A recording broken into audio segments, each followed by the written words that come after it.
And in the third story, recorded on January 31st, 2023, I share what happened after we returned to Arizona, confused why we had ever left in the first place. I began to write a memoir about the entire experience. And that's when I was given my final lesson about what the Bring the Mothers Home movement was all about, what the mothers were coming home to do, and who the mothers were coming home to.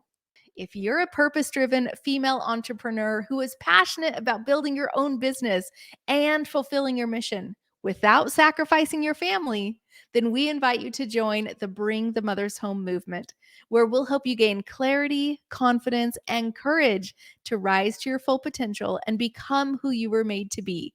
I'm your host, Joy Anderson, and this is the Bring the Mothers Home podcast. Something very epic is happening in my life.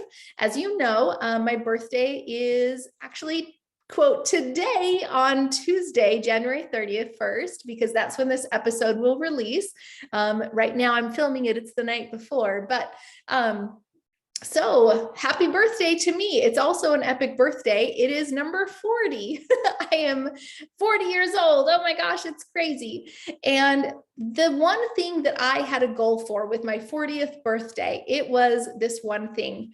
I wanted to have my book proposal in the hands of an agent by January 31st, so that that agent could then shop it around to all the publishers, and I would be able to be in the process to securing a book deal for my new book. Now, I can't release the title of my book yet, but I just want to kind of walk you through what's just happened over the past couple months, and did I meet my goal or not, and take you on that journey with me.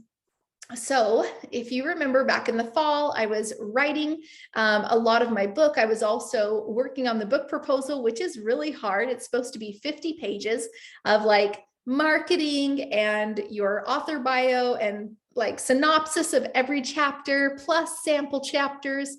And really you're just trying to sell yourself and trying to showcase that this book can be an amazing book and that it needs to be in the world. You have to prove that this book needs to be in the world. And so through this whole process, I was working with a writing coach from Kelly Notoris's company. That's KN Literary Arts. Fabulous group. They put me together with a fabulous writing coach. Her name is Carolyn, and she's amazing. So this whole fall, I've been working side by side with her, trying to, figure out my hero's journey. And because I'm writing a memoir, it's different than my business book, right? Like Start Your Preschool is all about the how-to and the business side of it. And this is just a story. It's true, but it's supposed to be written in a story form so that it makes people, like to read it. And so this is foreign to me to write in this kind of like descriptive and adjectives and, a language that brings emotion. And I'm like, oh my gosh, this is another world over here. But I got through it. And again, all through the fall, originally my goal was December 15th or 16th or something. I was going to put it into a contest, but then I said, you know what? I really want my book proposal to stand on its own two legs. I felt like if I put it into a certain contest, I felt like it might not get the traction that it really needs. And so I wanted it to go the traditional way, which was get it into the hands of an agent, and the agent would take it to publishers to then see, was this a valid book, right? I wanted to prove that this book was needed in the world and was able to be seen by more than just one publishing house, and to really see who shared my vision with me to be able to get it out into this world in a very big way. So as I was going through the fall, like creating everything, I was getting stuck on so many things, like what should the title be called? And I can't reveal the title, and who knows if it'll even be that title. You know how publishers are, they'll change it. What should the title be? What should the subtitle be? What is my hook? The hook is how you basically, it's a 1 or max 2 sentence statement that really draws the publisher in and is like, oh, I want to know more, and really getting stuck on like, what is this book about? Because the more that I was starting to craft the hook, I realized like, But the book is about so much more than that. It's about like this whole journey of us going up to Northern Idaho for that year. You know, we thought it would be our best year. It turned out to be one of the hardest years of our life before, you know, running back here to Arizona.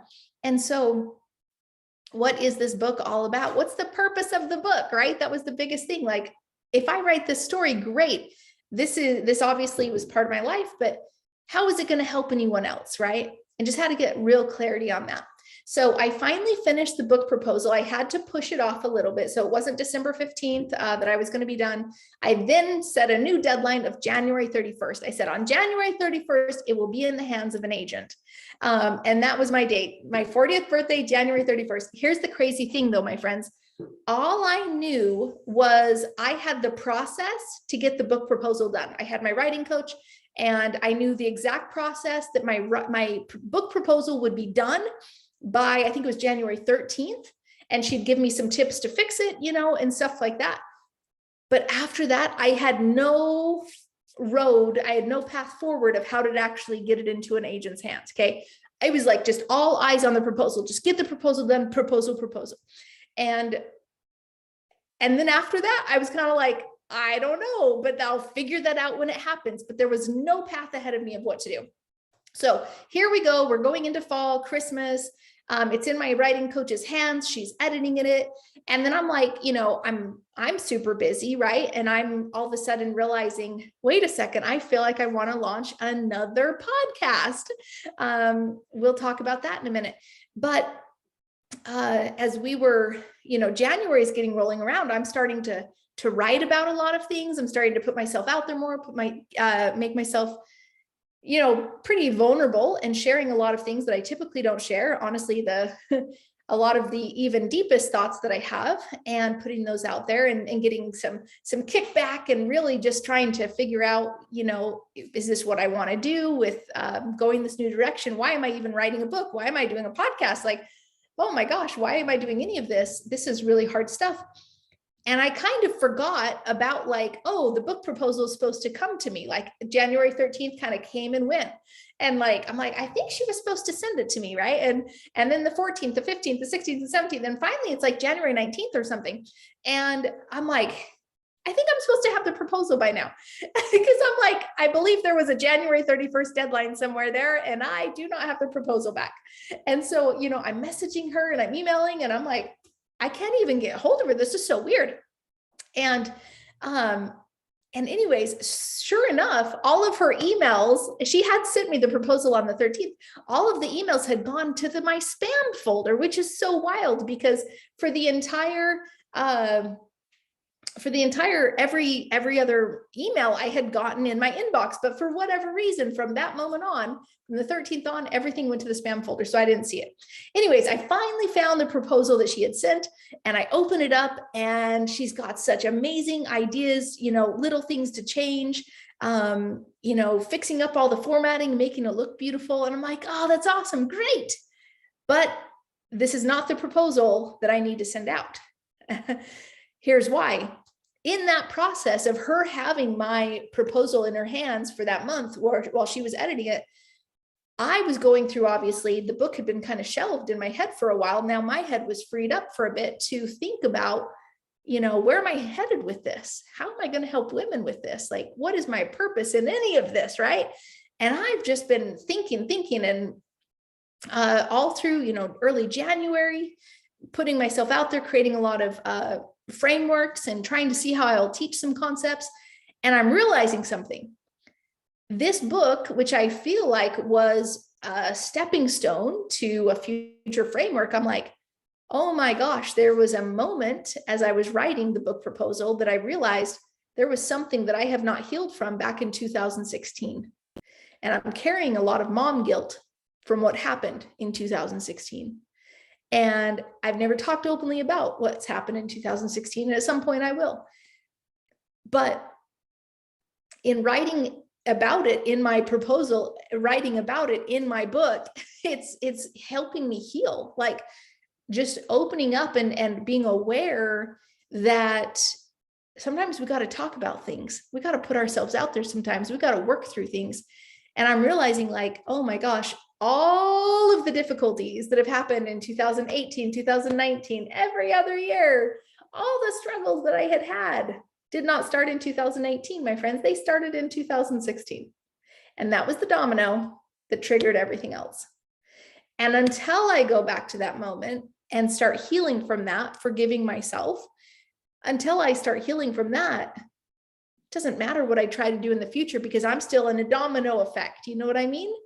I got to go back. And I'm realizing through this whole process of, this early January period where I did not have my book proposal in my hand, I'm realizing, okay, this book proposal that I just, spent months writing has the wrong hook.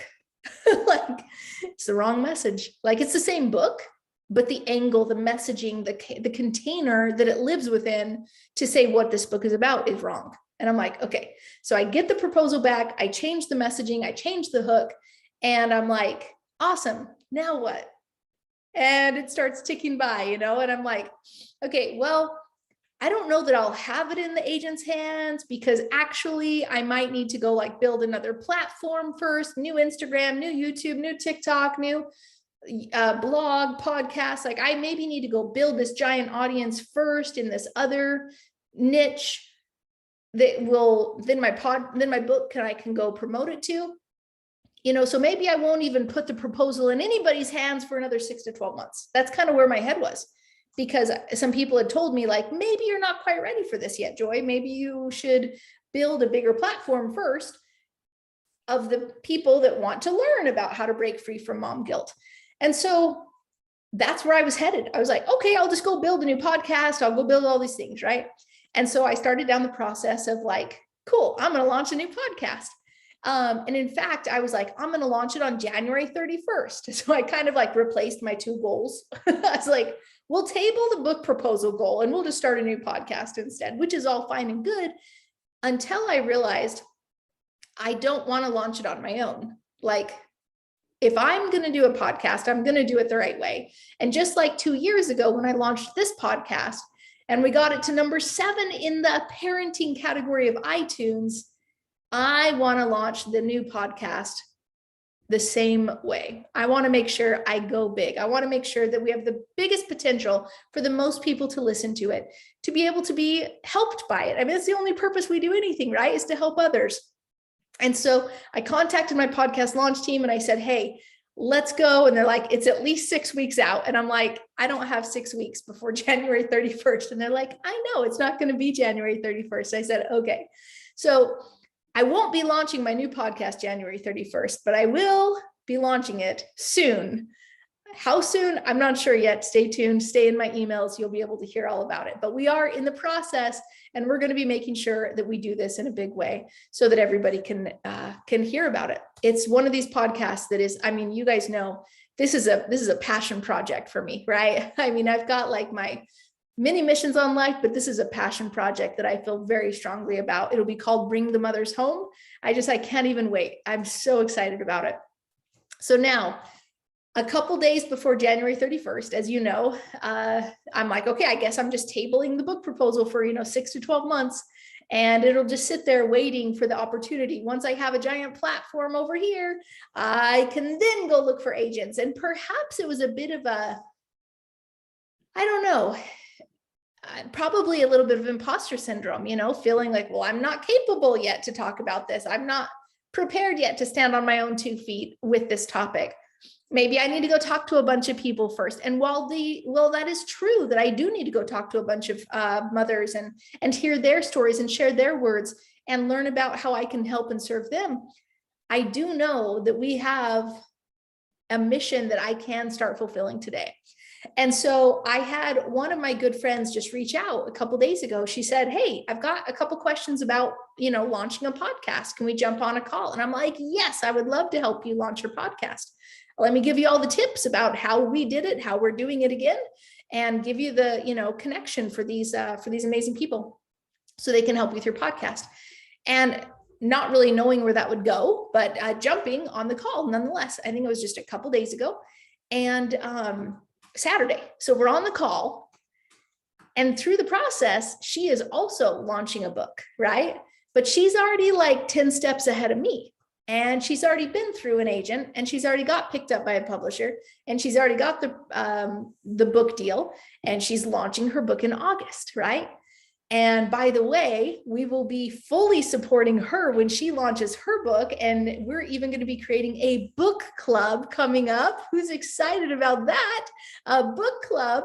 And her book, when it launches, is going to be one of the books that we have on our book club. So, I mean, I'm reading all sorts of books right now, and I can't wait for this. But okay, so I'm like giving her some tips and talking about how so excited to like have my book, hit the New York Times bestseller list whenever it comes out. And she's like, hey, well, where are you at in the process? And I'm like, well, I've got the book proposal, but a couple of people have said, maybe I need to go build a platform first. She's like, maybe you might, but you've already been working with these women for 14 years. You've already been serving them for the past 2 to 3 years, speaking specifically on these kind of things, even maybe not the words mom guilt, but you've been speaking all around it. And you've already been helping them with your 3-week virtual retreat, Journey to Hope, walking them through the framework to help them go back and heal from these experiences. She's like, you have all the pieces, Joy. Why don't you just go talk to an agent and get their feedback, right? And I'm like, okay. And she's like, would you like me to introduce you to my agent? I said, yes. So I'm talking, guys, 2 days ago, well, really 3 by the time you're listening to this. 2 days ago, though, I had no clue how to find an agent. No clue. I felt like I wasn't ready. 6 to 12 months in the future, minimum. Even when I got there, I don't know how I'm supposed to find an agent. She said, would you like me to introduce you to my agent? I believe in what you're doing, Joy, and I would love to make that introduction. And I said, yes. So she sent the email yesterday, okay, which was really Sunday. Anyways, getting my days all mixed up based on when this is actually going to release for you. But she sent the email on Sunday. And she's like, she introduced us. And then I wrote back with like, hey, I'm super excited to meet you, agent. And here's a little bit about me. And then I said, I also have a 50-page book proposal if this is something you feel like you might like to look at. She writes back on Monday and says, I would love to look at your book proposal. Feel free to send it over. So my friends, did I hit my goal by January 31st to have my book proposal in an agent's hands? Yes, I did. Like, isn't it crazy? Isn't it crazy how you can set a goal and work so hard for it and not know how things are going to turn out and not know the path that it's going to work out. And yet when you put in the work and when you do everything you can, if it is the right time, things will work out. So I'm super happy tonight, going to bed the night before my birthday. Tomorrow you'll hear it's actually my birthday when you're listening to this. But like, I hit my goal and I couldn't be more thrilled. Where this will go from here, I have no idea. Either she'll love it, or maybe someone in her agency will pick it up, or maybe nobody will. I don't know. But I know that I've done everything I can to get it to the stage. And now I'm ready for that next conversation to happen, to see how we can improve it. What else we need to do to fix it. Maybe I'm early in the game and I need, like Catherine, I need to keep doing more things to prepare myself before I can get to that next stage. Whatever it is, I'm game, because I'm here for the long game.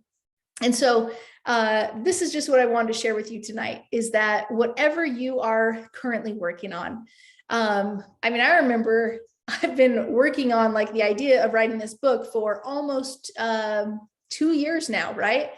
Holy cow, it's been a long journey, not only living the book of what happened in the book, but then also obviously writing about it, right? And having this vision of having this book shared with every mother in the world, and being shared between sister and friend and aunt and niece and neighbor. Like, that is how I view this book. That is how, when you realize that you can give the lessons that you've learned through all of the trials that you've gone through, and you can give just the lessons to someone else and they don't have to go through those trials, that's beautiful. That is like how you turn the trials into good, right? And I firmly believe that that is what we're here for. Like we all go through stuff, but it's how we can take those lessons and pass them on. That's why we're here. So, so now let's talk about this new podcast that's going to be coming soon. And I also want to share the framework around what I believe the podcast is going to be about and what I believe my new mission is about. Because my friends, as I told you, this was going to be an epic episode, the 100,000th download episode. This is, I think episode 214 or something. We've been doing this for 2 years now, almost to the day.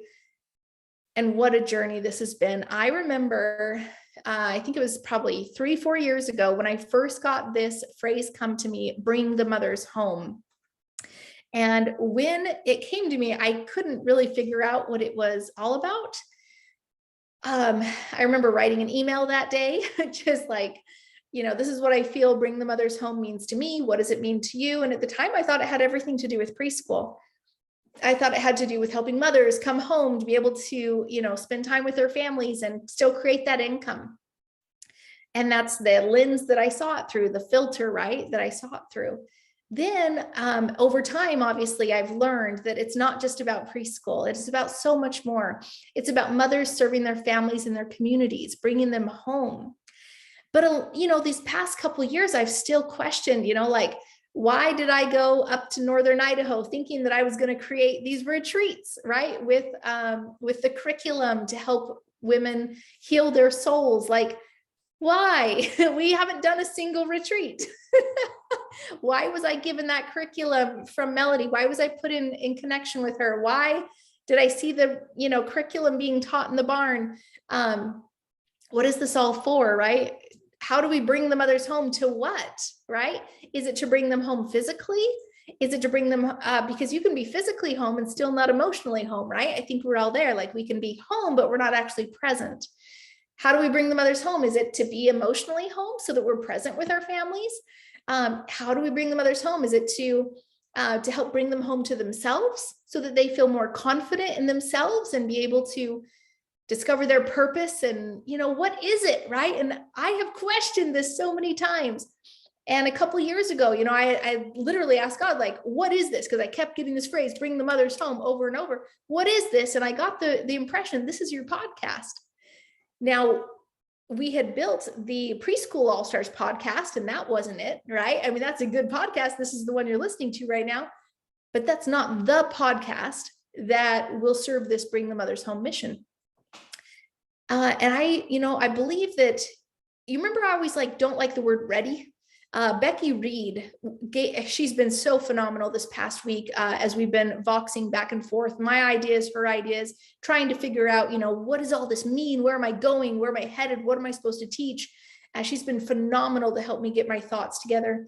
And she said, Joy, I know you don't like the word ready, but I believe the word you're looking for is prepared. And not that you're preparing yourself, because we all are preparing, and we'll never get to a time when we're like, we're totally prepared. It's not that.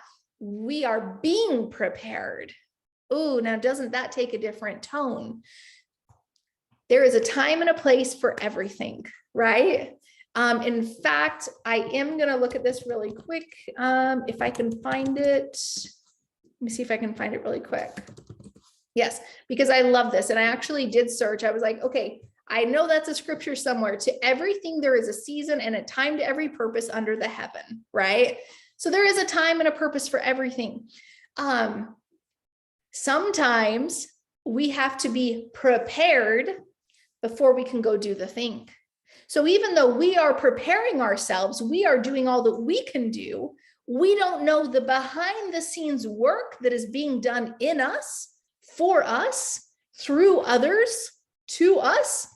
We don't know what's being done for us in the behind the scenes work, do we? But it is preparing us to be at that moment capable to do the thing we need to do. So when I thought, years ago, okay, I'm the leader of the Bring the Mothers Home movement. Great. I don't have no clue what that means, right? But I'll keep walking that path regardless, because eventually I know that step will be given to me. and you keep walking the steps. And over time, I think I'm supposed to go do the retreats. Cool. Let's all move up to Northern Idaho. Off we go. And I'm thinking, let's do retreats. Come on. Right? Month goes by, 3 months, 6 months, 9 months. What are we doing? Right? If we're not going to do retreats, if we can't do retreats, it actually turned out we could not legally do retreats there. If we can't even do retreats here, what are we doing here? Right? But little did I know I was being prepared through that experience to go serve this mission, but in a way that I didn't know about yet, right? But I was being prepared.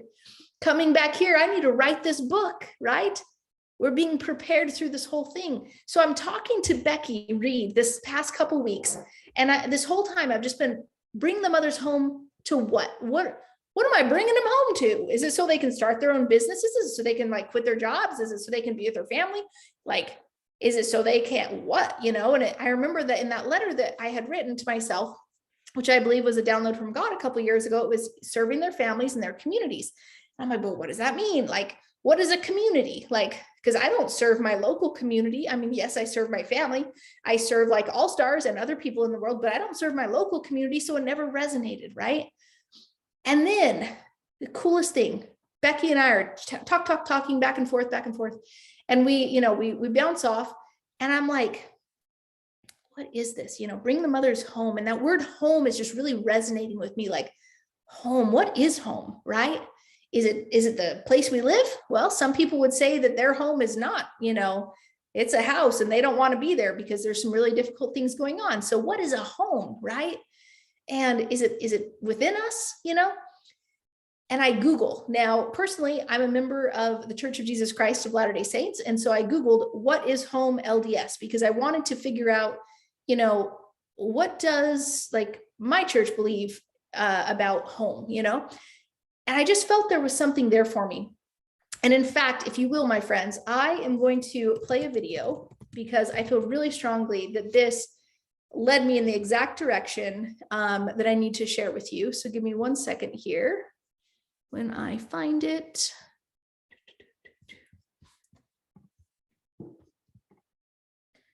All right.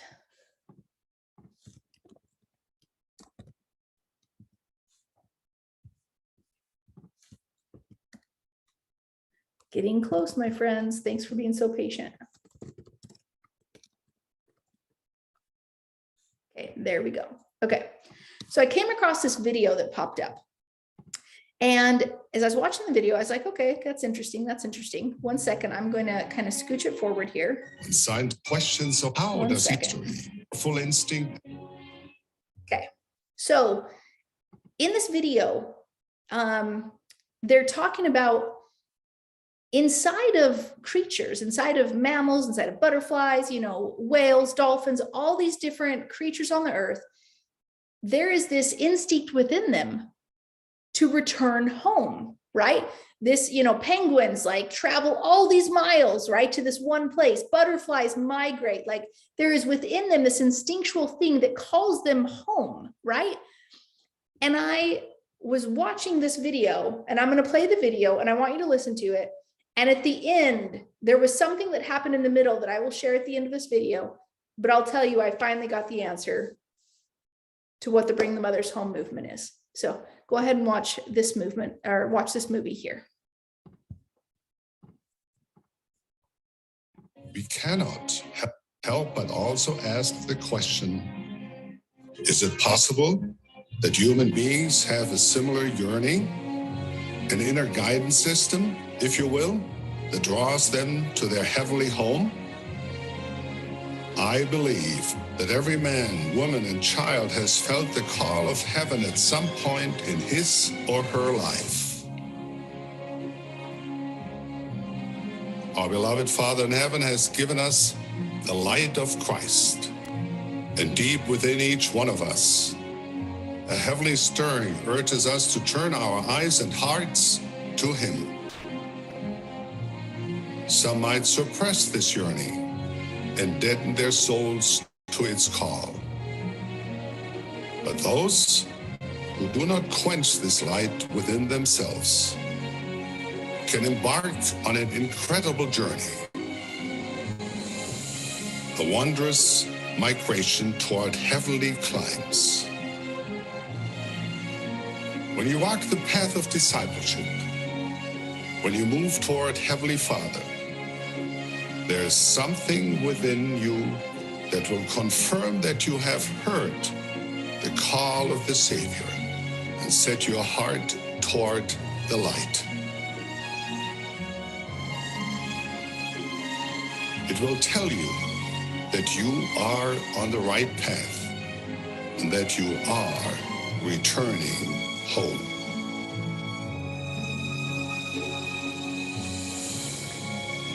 Oh, my friends, that is it. That is, as I was watching that video, in the middle of it, clear as day, bring the mothers home to me. Bring the mothers home to God. When I've been searching this entire time, what does bring the mothers home? Is it so they can stay home, make money, be with their kids? My friends, it is deeper than that. It goes beyond that. It goes within us. When we align our will to God's, when we finally say that what is my purpose here in life? And when we get clear on that, when we get instruction on that, when we move forward in life in full, complete alignment with that purpose, everything works together for our good. I'm not saying everything works out, but everything works together for our good, for that purpose. And I get that download, like, bring the mothers home to me. The whole purpose, my friends, is to get still and discover what is our purpose in life. Where are we going? Where are we going home to? How are we serving others? How are we serving our families? How are we serving our communities? Not the local communities we're in, the communities that we impact. These could be virtual communities. These could be communities in your local area. It could be your church. It could be your school. It could be your kids' school. Any community that you can impact for the better. That is what communities mean. You know, your family. So many times I have sat and I have questioned, where does this all fit in? Because I've viewed this as family on one side and business on the other, and I am smack here in the middle, and I can neither do nor, because if I do either, I sacrifice one or the other. And I have sat there in the middle of this very confusing place, and I've said to myself, why would God give me these talents, these skills, these mission, this heart that wants to serve? Why would he give that to me if he does not give me the ability to still have my family be strong as well? I feel like if I'm serving my family, I'm not serving my mission. I feel like if I'm serving my mission, I'm not serving my family. How do I do both? And I have felt for so long it's one or the other. And it's very interesting. There is a beautiful quote that one of our amazing all-stars sent me that has been resonating on my heart this entire time. And it is the most important work of God's work that we will ever do will be within the walls of our own home. There's another quote that I love that's, no success can compensate for failure in the home. And I've pondered these words, home, home, bring the mothers home. Like, so we can do nothing outside the home? Everything is within the home, and anything we do outside is other. And I really questioned that for some time. And I'm feeling so, what is the word? Like incongruent, feeling very incongruent in my life because of the passion, the drive to go serve is so greater than my home.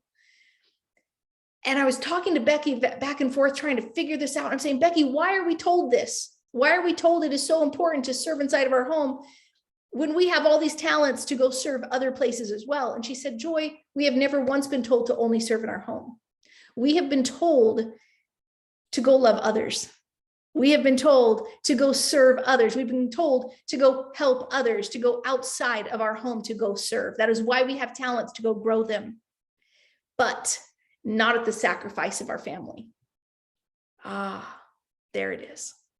Not at the sacrifice of our family. And she said she had an epiphany this past year where her business was also taking her in a direction away from her family. And she said, I'm not comfortable with this. I want to do things with my family. What things can I do with my family in the business so they can do business with me, so they can go serve with me, so we can be together doing these things? She said it's changed everything for her.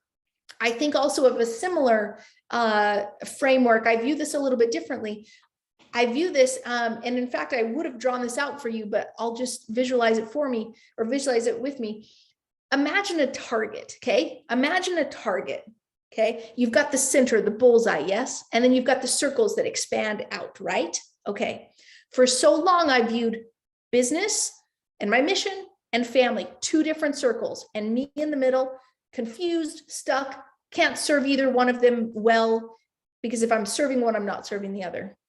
Where do I go? I've always been frustrated and confused about that. And then I said, it's not two separate circles, Joy, bring them in.